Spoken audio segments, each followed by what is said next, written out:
नमस्कार। Easy learning tree junior में आपका स्वागत है। आज सुनिए आनंद प्रकाश जैन की लिखी कहानी हर्ष के आंसू। ईसा की 7वीं शताब्दी के चौथे वर्ष में उत्तर भारत के एक प्रसिद्ध और प्राचीन गुरुकुल से 3 स्नातक 3 महत्वपूर्ण परीक्षाओं में सफल होकर निकले। ध्रुवसेन नामक एक युवक ने चिकित्सा शास्त्र में एक नवीन और तीव्र विष की बढ़ोतरी करके आचार्यों द्वारा परिश्रम से ढूंढकर लाए एक विषम छूत के रोगी को निरोगी कर दिया। उसका छोटा भाई कीर्तिसेन शस्त्र युद्ध में औरों से बाजी ले गया। तीसरा स्नातक तत्कालीन वर्धन साम्राज्य की राजधानी थानेश्वर के प्रधान पुरोहित की 20 वर्षीय कन्या ज्ञानमित्रा थी। उसने राजनीतिक और दार्शनिक वाद विवाद में सर्वोच्च स्थान प्राप्त किया।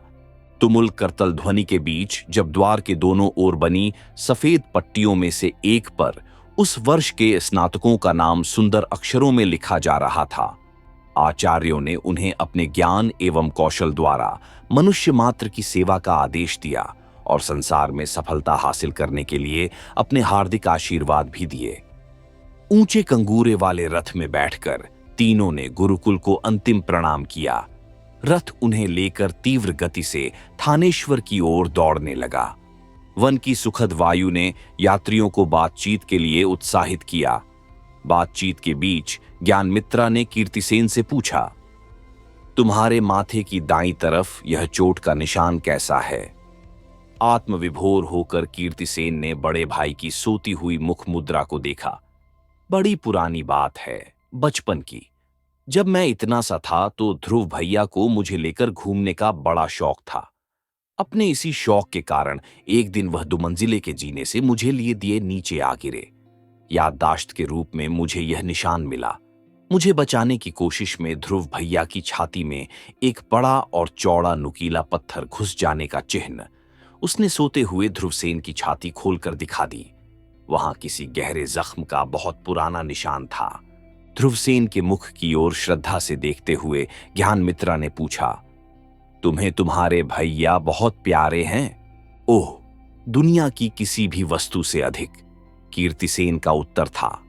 राजधानी में पहुंचने के कुछ समय बाद ही राजपुरोहित जयमित्र ने अपनी कन्या का विवाह ध्रुवसेन से करने का निश्चय किया। इसमें सबसे पहली सम्मति ज्ञानमित्रा की थी। विवाह का प्रबंध बड़ा विशाल और विस्तीर्ण हुआ। बड़े गांजों बाजों और राजपुरुषों के आवागमन से मंडप शोभायमान हो उठे। उल्लास के साथ कीर्तिसेन को गले लगाकर ध्रुवसेन फेरे लेने के लिए मंडप में आया। एक खंभे के सहारे खड़ा कीर्तिसेन फेरों की संख्या गिन रहा था, 1 2 3 4, और उसकी ओर देखकर मुस्करा रहा था। जिस थूर जाति के भयानक विषधर को छुटीला करके ध्रुवसेन ने विष प्राप्त किया था, वह ध्रुवसेन के रक्त का प्यासा था और उसने वहां तक उसका पीछा किया था।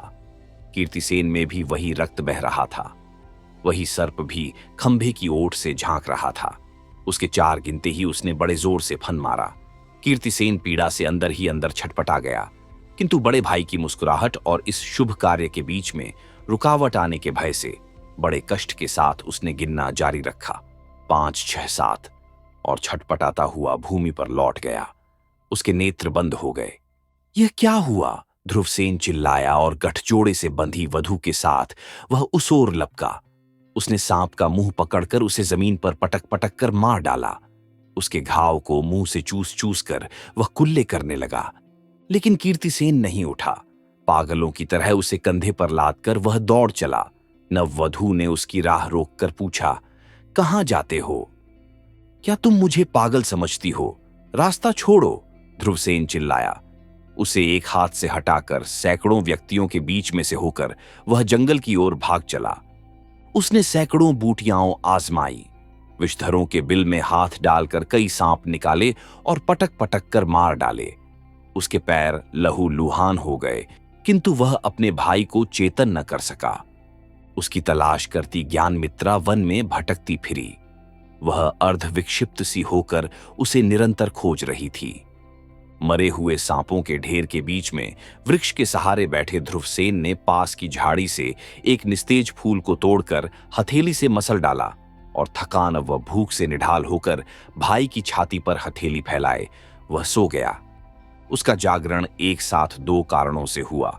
एक जंगली काला विषैला विषधर उसकी हथेली पर रह रहकर फन मार रहा था और हांफती उसकी ओर भागती हुई ज्ञानमित्रा दूर से चिल्ला रही थी, फेंक कर बचाओ बचाओ। चौंक कर ध्रुवसेन ने अपना हाथ खींच लिया। उसकी हथेली पर घाव हो गए थे। ज्ञानमित्रा उससे आकर चिपट गई थी। बहुत देर हो गई, किंतु ध्रुवसेन को कुछ भी नशा अनुभव न हुआ।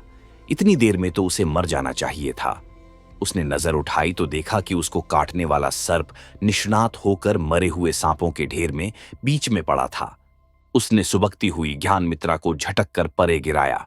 झटपट उठकर उसने उसी झाड़ी को उखाड़ डाला और उसकी जड़ को एक पत्थर पर घिसकर उसका लेप कीर्तिसेन के घावों और उसकी जीभ पर लगा दिया।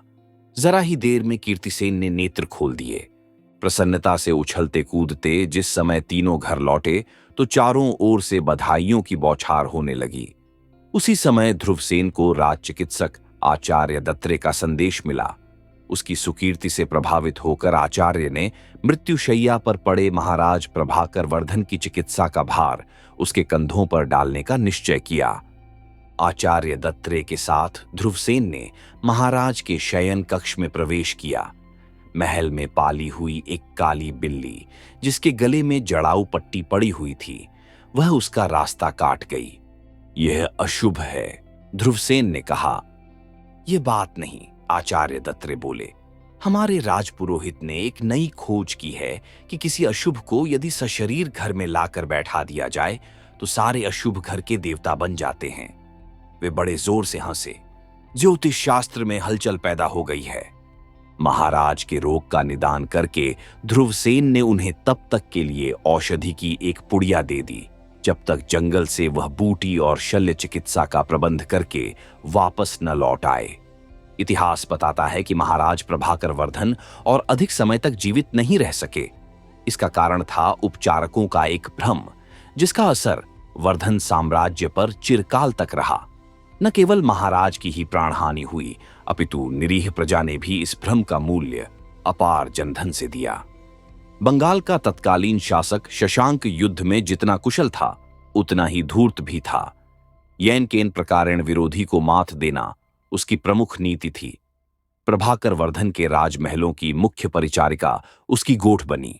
परिचारकों, पंडितों और सेनापतियों का महाराज के पास निरंतर आवागमन हो रहा था। उस बीच उसने उपर्युक्त औषधि की पुड़िया चतुराई से बदल दी। संध्या तक महाराज की दशा शोचनीय हो गई। महाप्रतिहार ने स्वयं अपने हाथों से वह पुड़िया ताजे दूध में घोलकर स्वर्ण पात्र में रख दी। प्रभाकर वर्धन का छोटा पुत्र हर्ष स्वर्ण पात्र हाथ में लेकर अपने पिता को औषधिपान कराने के लिए आगे बढ़ा। महाराज के ऊपर झुके हुए आचार्य ने उसी क्षण घोषणा कर दी, महाराज प्रभाकर वर्धन की आत्मा अनंत की ओर पलायन कर चुकी है। यह कहकर उन्होंने अलक्ष्य के प्रति प्रार्थना के लिए झुककर अपने घुटने जमीन पर टेक दिए। विस्फारित नेत्रों से देखता हर्षवर्धन अविचल खड़ा ही रह गया। स्वर्ण पात्र उसके हाथों से छूटकर चूर चूर हो गया। राजशैया के नीचे से एक काली अशुभ बिल्ली बाहर निकली और बिखरे हुए दूध को छाटने लगी। उसी क्षण यह समाचार वायुवेग से पूरी राजधानी में फैल गया। महासेनापति शूरसेन और प्रधान न्यायाधीश ने एक साथ स्थिर गति से मृत्यु कक्ष में प्रवेश किया। अकस्मात ही शूरसेन चिल्लाया, यह क्या? काली बिल्ली नेत्र फैलाए असीम वेदना का भाव मुख पर लिए धरती पर अचेतन पड़ी थी। इसका परिणाम यह हुआ कि ध्रुवसेन के ऊपर अशुभ परेशानियों का वह पहाड़ गहराकर टूट पड़ा। औषधि के रूप में इस दुष्ट चिकित्सक ने राज्य के सर्वोच्च स्तंभ को विष द्वारा नष्ट कर देने की दुर्भिसंधि की थी। औषधि और शल्य चिकित्सा का प्रबंध करके जब ध्रुवसेन वापस लौटा तो राज्य के क्रूर जबड़ों ने उसे बंदी बना लिया। हर्षवर्धन गुस्से में पागल हो उठा। इस व्यक्ति के ऊपर दया न की जाए। यह कुरु पांचाल के इस विस्तृत प्रदेश का सबसे बड़ा अपराधी है। इसने गुरुकुल के पवित्र और प्रातः स्मरणीय नाम को अपनी कुचेष्टाओं से कलंकित किया है। प्रधान न्यायाधीश ने तिरस्कार से अपराधी की ओर देखा। लोगों ने घृणा से उसकी ओर मुंह करके थूक दिया। वर्धन साम्राज्य का जो न्याय में दूध का दूध और पानी का पानी कर देने में प्रसिद्ध था, आज उसका एक छोटा सा तमाशा बन गया था। उस तमाशे में नवपरिणीता ज्ञानमित्रा भी सौम्यता, गंभीरता, प्रताड़ित और विचलित भावनाओं का अपूर्व सम्मिश्रण मुख पर लिए वहीं मौजूद थी। हृदय में इस अभूतपूर्व अन्याय से उत्पन्न भ्रातृ प्रेम की धधकती ज्वाला और क्षोभ से लाल हुई आंखों से कीर्तिसेन ने भाई के अकृत अपराध का आरोप सुना। अपराधी की भावनाओं को तीव्र करने और पश्चाताप में सिर धुनवाने के लिए निर्णय को गुप्त रखा गया। कारागार की राह में बंदियों के आदान प्रदान का अकथनीय दृश्य था। शूली गृह के द्वार पर हर्षवर्धन के दोनों ओर निकट संबंधी और सहपाठी निर्णय का परिणाम जानने की प्रतीक्षा में घूम रहे थे। कहीं उसके निशान नहीं मिले। नेत्रों के ताप को हाथ से ढककर कीर्तिसेन ने व्यथित होकर पुकारा, प्रभु, यह स्थिति असह्य है। इसके प्रतिकार में क्रूर राज्यवर्धन के साम्राज्य को पीड़ा से आतंकित होना होगा। विक्षिप्त भावनाओं का ऐसा प्रदर्शन। चौंक कर ज्ञानमित्रा ने कीर्तिसेन की ओर देखा। मातृद्रोह की बात न करो देवर, विधना के परिहास को शांत हृदय से निहारो। नववधू की यह शांति उस दिन भंग हो गई जब अपराधी की गर्दन पकड़कर उसे कालकोठरी की सुदृढ़ और गर्वोन्नत प्राचीरों में धकेल दिया गया। याद रखना, उसने बंदी को सुनाते हुए घोषणा की, यह आशाओं का अंधकूप है। इसमें जिसने भी आज तक प्रवेश किया वापस नहीं लौटा। यहां से भागने की चेष्टा करने वाले का पीछा विषबुझे तीरों से किया जाता है। बाहर खड़े निरीह दर्शकों को आतंकित करते हुए उसने प्राचीरों के भीतर से भीषण अट्टहास किया। मुख्य द्वार चरमराकर फिर किसी भाग्यहीन के स्वागत में खुलने के लिए बंद हो गया। कीर्तिसेन घर लौटा, किंतु अपने मानस का संतुलन कालकूप की प्राचीरों में छोड़कर।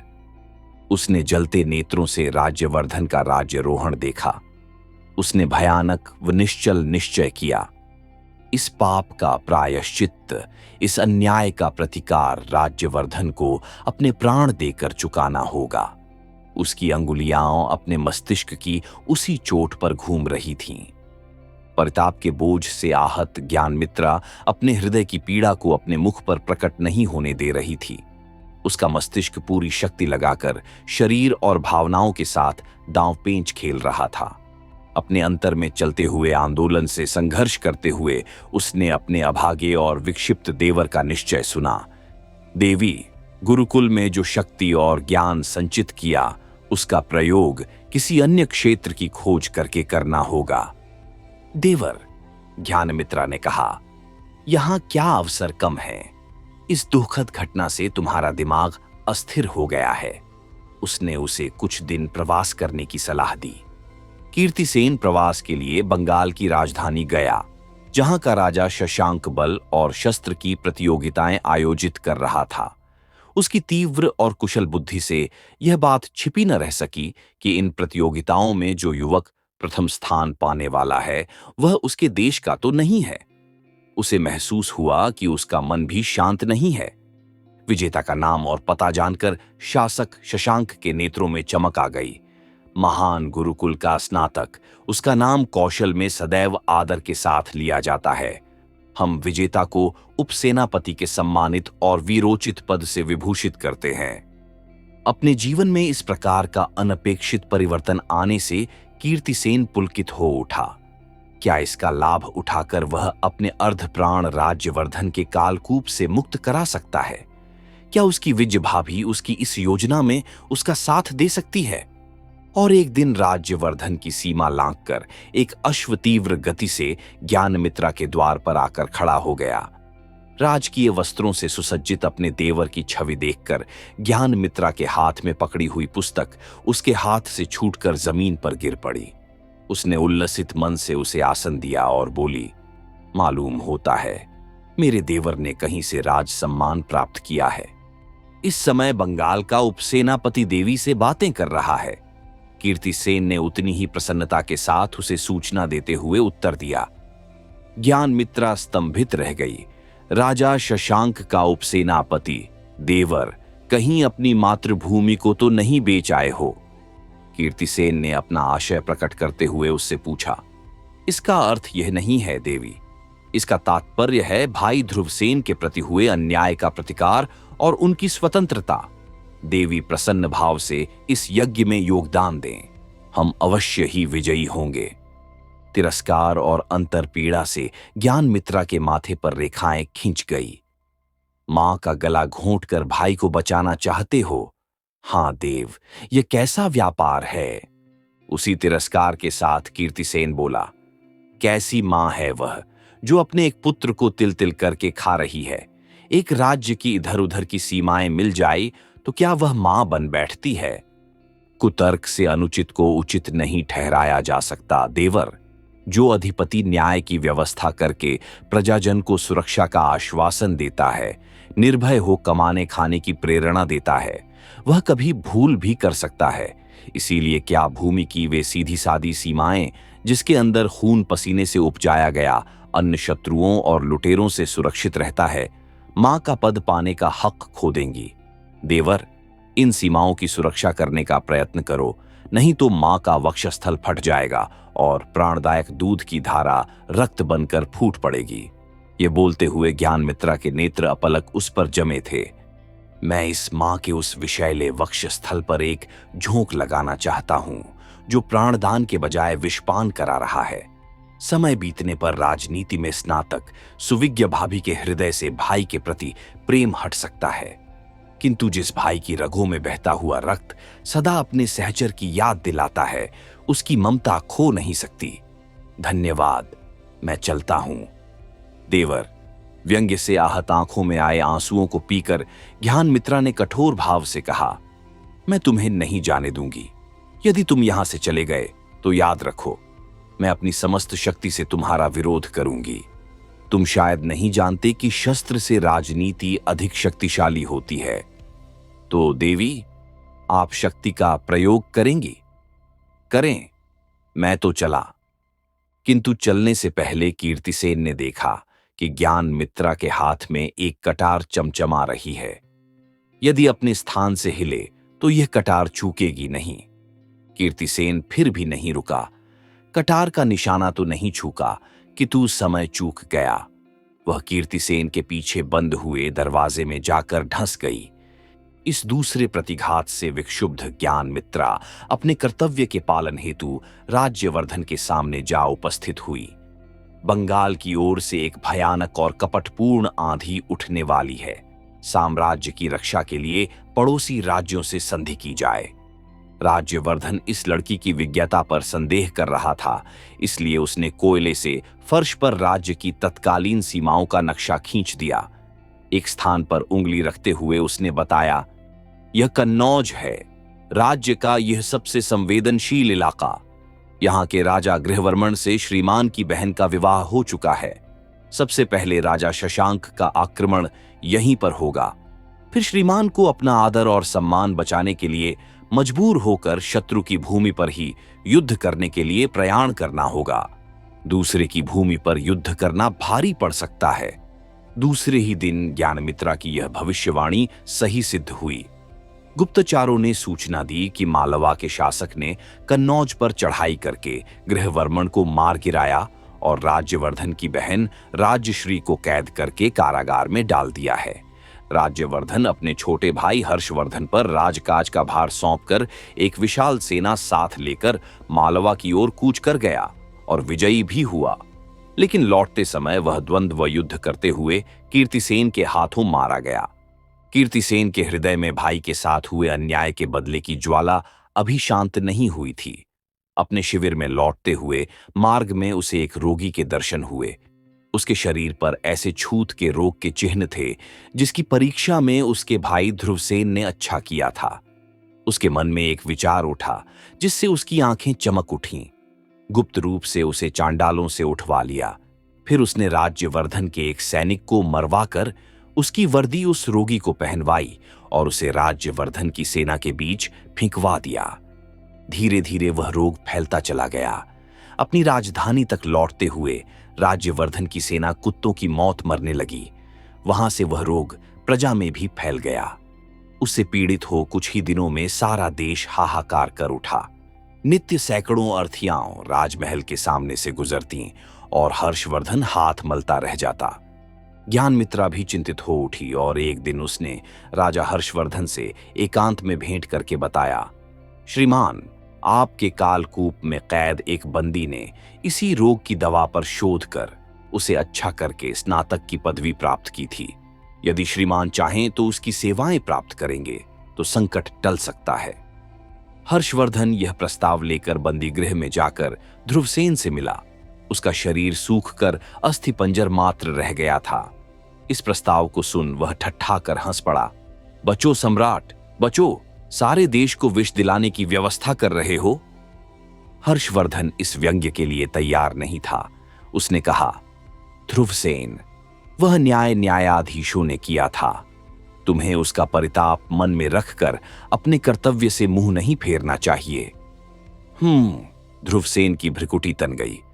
आज फिर सम्राट कर्तव्य और न्याय की बातें कर रहे हैं। उसी के परिणाम स्वरूप यह अकिंचन बंदी कालकूप के अंधकार में पड़ा कर्तव्य जैसी चीज को भूल चुका है। अब निर्दोषिता अंधकार की अभ्यस्त हो चुकी है। श्रीमान, क्षमा करें। उसकी बातें सुन हर्ष क्षण भर के लिए स्तंभित खड़ा रह गया। बोला, बंदी, तुम अपने लिए स्वतंत्रता का अपूर्व अवसर खो रहे हो। एक चिकित्सक को कभी चिकित्सा के लिए पात्र के दोष को नहीं देखना चाहिए। तुम इस अवसर पर अपने उस कलंक को धो सकते हो जिसे तुम मिथ्या समझते हो। ध्रुवसेन ने दृढ़ होकर कहा, काल की गति से जो मिथ्या कलंक मुझ पर लग गया था, मैं उसे कलंक नहीं मानता। इस कालकूप में उसके लिए मुझे लांछित करने वाला कोई नहीं है। इस नैतिक मोर्चे से पराजित होकर हर्ष तो लौट आया, किंतु ज्ञानमित्रा ने एक बार और प्रयत्न करने की ठानी। पति से मिलने के लिए 16 श्रृंगार करके वह कालकूप में उससे मिलने गई। ध्रुवसेन नाम के उस हड्डियों के ढांचे को देखकर अपने आंसू रोके नहीं रोक पाई। उसकी आंखों से अश्रुधारा बह निकली। ध्रुवसेन निर्निमेष दृष्टि से उसे देखता रहा। आंसू पोंछते हुए उसने कहा, देव, क्या सम्राट ने आपसे कुछ प्रार्थना की थी? आज्ञा देने आए थे कि मैं अपना सारा अपमान और दुख भूलकर फिर उनकी प्रजा को जीवन दान दूं। सम्राट आज्ञा देने या प्रार्थना करने नहीं आए थे। देव, वह आपको ऋण चुकाने का अवसर देने आए थे। आपने गुरुकुल के आचार्यों से जल्दी ही उस ऋण को चुकाने का वचन लिया था। काल की गति क्या कभी कर्ज की जिम्मेदारी को कम कर सकती है? ज्ञान, ध्रुवसेन व्यथित स्वर में बोला, क्या तुम अपने कैदी और अपमानित पति से तर्क करने आई हो? मैं तर्क नहीं करती देव। न्याय की जिस भूख ने मेरे और देशवासियों के भाग्य पर मोहर लगा दी, जिस झूठे कलंक ने गुरुकुल का ऊंचा मस्तक नीचा कर दिया है, जिस पाप ने मेरे देवर जैसे निष्पाप प्राणी को देशद्रोही बना दिया है, मैं उसका परिमार्जन करने के लिए अपने देवता से आंचल पसार कर भीख मांग रही हूं। उसकी आंखों से झरझर आंसू बहने लगे। क्या कहा तुमने? तुमने कीर्ति के बारे में कुछ कहा? ध्रुवसेन चौंका। राजा शशांक के साथ मिलकर उन्होंने सम्राट राज्यवर्धन का वध किया है। शीघ्र ही एक बड़ी सेना लेकर वह शशांक के उपसेनापति के पद से हमारे देश को तहस नहस करने आ रहे हैं। ज्ञान, मैं इसी समय बाहर जाना चाहता हूं। सम्राट से कह दो, मैं उस व्यक्ति का सिर चाहता हूं जो अपने देश के साथ द्रोह कर रहा है। ध्रुवसेन को लेकर ज्ञानमित्रा बाहर आई। ध्रुवसेन देशवासियों की चिकित्सा में जी जान से जुट गया। रोगी अच्छे हो होकर उसे आशीषें देने लगे। तिरस्कार और कलंक का स्थान श्रद्धा और प्रशंसा ने ले लिया। कुछ ही दिनों में ध्रुवसेन देश का प्यारा और लाडला सितारा बन गया। वह सबसे अधिक आदरणीय व्यक्तियों में गिना जाने लगा। एक दिन सम्राट हर्षवर्धन बीमार पड़ गए। उनके लिए भी उसी प्रकार की पुड़िया का प्रबंध करने के लिए ध्रुवसेन जंगल में बूटी लेने चला गया। किंतु इस बार पुड़िया बदलती हुई दासी पकड़ी गई और उसे पता चला कि हर्षवर्धन का रोग उसे पकड़ने के लिए एक चाल मात्र थी। दासी को कालकूप की सजा मिली। इसी समय राजा शशांक ने चढ़ाई कर दी। ज्ञानमित्रा के प्रयत्नों से पड़ोसी राज्य हर्ष के साथ मिल गए। ध्रुवसेन लड़ाई के शिकार जख्मियों की चिकित्सा करने रणक्षेत्र में गया। वहां उसे कीर्तिसेन ने देखा। उसे देखते ही वह भ्रातृ प्रेम से विह्वल होकर मिलने के लिए उसकी ओर तेजी से बढ़ा, लेकिन ध्रुवसेन ने कठोर मुद्रा धारण करके उसे बंदी बनाने का हुक्म दिया। राजा शशांक लड़ाई में हार कर भाग निकला। कीर्तिसेन का न्याय करने के लिए सम्राट ने ध्रुवसेन को न्यायाधीश के पद पर नियुक्त किया। उद्वेलित भावनाओं और भ्रातृ प्रेम से तृप्त हृदय के साथ नीची दृष्टि किए उसने कीर्तिसेन को मृत्युदंड की सजा सुनाई। उसी समय उसकी छाती के पुराने घाव में पीड़ा उठ खड़ी हुई। बुझे मन से वह घर वापस आया। मन की जलन को शांत करने की उसने भरसक कोशिश की। उसने चारों ओर की खिड़कियां खोल दी, इस विचार से कि उसने अपने छोटे भाई को प्राण दंड दिया है। वह विक्षिप्त सा होकर भोजपत्र और कलम लेकर बैठ गया। प्राण दंड लिखता ही गया, लिखता ही गया। उस विचार में वह यह भी भूल गया कि वह अपने हाथ में कलम से बने घाव में से ही स्याही की जगह खून ले लेकर लिख रहा था। जो भी हो, उसे लिखे हुए भोजपत्र उसके मन के द्वंद्व को दर्शाती हुई तेज हवा के झोंकों से उड़ उड़कर खुली खिड़कियों से बाहर हो गए। वे प्रजा के उन लोगों के हाथ लगे जिन्हें ध्रुवसेन की सेवाओं का अवसर प्राप्त हुआ था। एक शिष्टमंडल हर्ष के पास प्रार्थना पत्र लेकर पहुंचा। देश की विभूति को बचाने के लिए कुछ करना आवश्यक था। अपराधी को दंड देने के लिए इतना भारी मूल्य नहीं दिया जा सकता था। निश्चित समय पर फांसी देने के लिए कीर्तिसेन को शूलीगृह ले जाया गया। सम्राट और न्यायाधीश दोनों ही मौके पर उपस्थित थे। विक्षिप्त दृष्टि से ध्रुवसेन भाई को फांसी के फंदे तक जाते देखता रहा। कीर्तिसेन ने एक बार जी भरकर ध्रुवसेन को देखा और प्रसन्न भाव से अपने प्राणोत्सर्ग करने के लिए आगे बढ़ चला। इस अवसर पर ज्ञानमित्रा एक पुस्तक लेकर आ गई। वह बोली, यह पुस्तक न्याय के लिए सबसे अधिक प्रसिद्ध स्वर्गीय सम्राट विक्रमादित्य की धर्म पुस्तक है। इसमें लिखा है कि प्राण दंड की सजा जब तक 2 बार न लिखी जाए, किसी के प्राण नहीं लिए जा सकते। मनुष्य के प्राण इतने सस्ते नहीं होते। भोजपत्र और कलम मंगाकर छाती के दर्द से व्याकुल ध्रुवसेन दूसरी बार दंडाज्ञा लिखने के लिए तत्पर हुआ। इस बार हर्ष ने कहा, देश के लिए हम अपने भाई की हत्या को क्षमा करते हैं, क्योंकि इन सब का कारण एक राजनीतिक भूल थी। इसलिए अपराधी पर लगे देशद्रोह का आरोप सम्राट की हैसियत से हम वापस लेते हैं। ठहरिए सम्राट, ठहरिए। हाथों में कांपती कलम लिए ध्रुवसेन चिल्लाया, न्याय को अपना कर्तव्य पूरा करने दीजिए। भाई और सम्राट का पद न्याय के सामने तुच्छ है। मैं दूसरी बार दंड पत्र लिखूंगा। तो यह देखो, हर्ष ने भोजपत्रों का बंडल खोल उसमें से एक पत्र बाहर खींचा, खोलकर उसके सामने कर दिया। क्या ये शब्द तुम्हारे लिखे हुए नहीं हैं? यह पत्र उन्हीं में से एक था जिन्हें विक्षिप्त अवस्था में ध्रुवसेन ने अपने रक्त से लिखा था। उसमें लिखा था, कीर्ति नियति का खिलौना है, वह निर्दोष है, उसे छोड़ दो। ये सुनकर ध्रुवसेन आंखें फाड़े उसे पढ़ता ही रह गया और सब हंस पड़े। उसकी आंखों से आंसू की 2 बूंद पृथ्वी पर गिरकर पसर गई। ये हर्ष के आंसू थे। आप सुन रहे थे आनंद प्रकाश जैन की लिखी कहानी हर्ष के आंसू।